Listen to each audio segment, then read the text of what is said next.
intéressant aussi d'un point de vue cinématographique.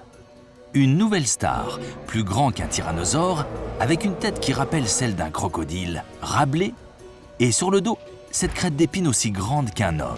Certains scientifiques ont émis l'hypothèse qu'elles étaient plantées dans une énorme bosse tout en muscles, source de la force de cet impressionnant dinosaure.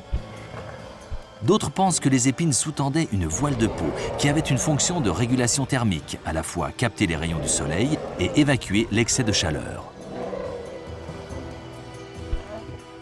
Une chose est sûre, ces épines devaient jouer un rôle important, parce qu'elles devaient aussi être terriblement encombrantes.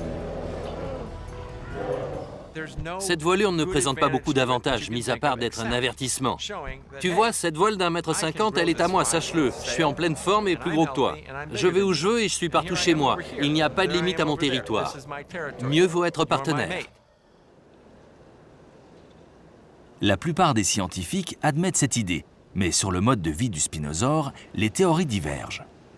Certains pensent qu'il habitait dans l'eau et qu'il y passait le plus clair de son temps. Pourquoi? Parce que la tête de cet animal ressemble énormément à celle d'un crocodile. Mais un très gros crocodile.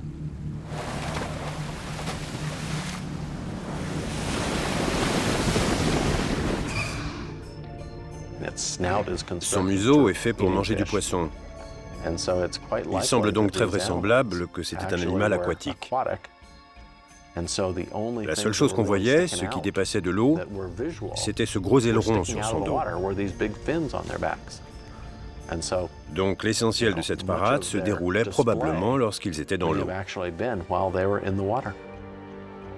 À partir de là, l'énigme du spinosaure se complique pour de bon.